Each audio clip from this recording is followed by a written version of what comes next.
Kalian pernah nggak sih mikir setelah kita buang sampah, terus sampahnya pergi kemana? Nah, kalau di Indonesia, kita sering lihat sampah menumpuk di mana-mana. Ternyata ada loh negara yang super serius ngurusin sampah warganya. Saking seriusnya, sampai ada aturan ketat soal cara buang sampah. Penasaran negara mana? Yuk, kita bahas bareng-bareng. Negara yang kita maksud adalah Jepang. Di Jepang, buang sampah itu bukan sekadar lempar ke tempat sampah, tapi ada seninya, ada aturannya, dan ada jadwalnya. Salah buang sedikit saja, bisa-bisa sampahmu nggak diangkut, dan kamu dapat surat cinta dari petugas kebersihan. Seriusan. Jadi, gimana sih sistemnya? Pertama, sampah dipilah berdasarkan jenisnya. Umumnya dibagi jadi beberapa kategori utama. Sampah yang bisa dibakar atau murugomi, sampah yang tidak bisa dibakar atau munaigomi, sampah daur ulang seperti botol plastik, kaleng, dan kertas, serta sampah berukuran besar atau sodaigomi. Setiap jenis sampah ini punya kantong plastik dengan warna yang berbeda-beda. Jadi, nggak bisa asal pakai kantong kresek hitam. Ya. Nah, yang lebih unik lagi, setiap jenis sampah punya jadwal buangnya sendiri. Misalnya, sampah yang bisa dibakar mungkin diangkut setiap hari Senin dan Kamis.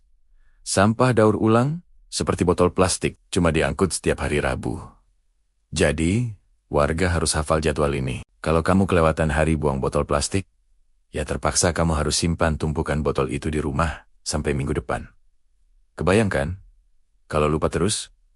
Aturan ini nggak main-main. Di setiap area pembuangan sampah, biasanya ada jaring khusus untuk melindungi sampah dari gangguan hewan seperti gagak. Dan kalau kamu salah memilah atau buang sampah di luar jadwal siap sayap saja, sampahmu ditinggal begitu saja dengan stiker peringatan yang ditempel di atasnya. Malu banget kan? Dilihat tetangga.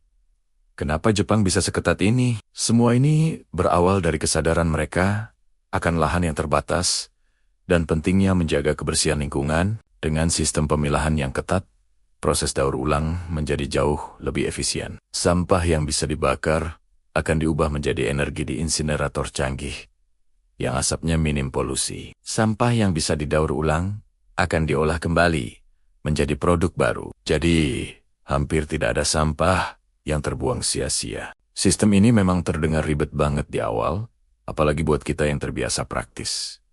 Tapi, coba bayangkan hasilnya. Kota-kota di Jepang terkenal sangat bersih dan rapi. Jalanannya bebas dari sampah yang berserakan. Sungai-sungainya jernih. Ini semua adalah buah dari kedisiplinan dan kerjasama seluruh warganya. Kisah dari Jepang ini bisa jadi inspirasi buat kita. Mungkin kita nggak perlu langsung menerapkan sistem yang serumit itu.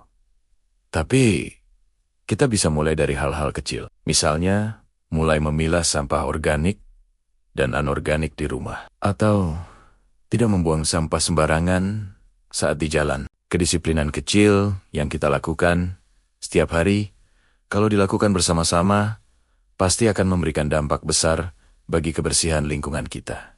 Gimana menurut kalian? Apakah sistem pengelolaan sampah seperti di Jepang ini mungkin diterapkan di Indonesia? Coba tulis pendapat kalian di kolom komentar ya. Jangan lupa like, subscribe, dan nyalakan lonceng notifikasinya biar nggak ketinggalan video-video menarik lainnya. Terima kasih sudah menonton.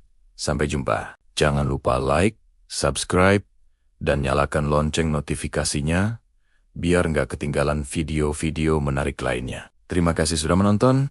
Sampai jumpa.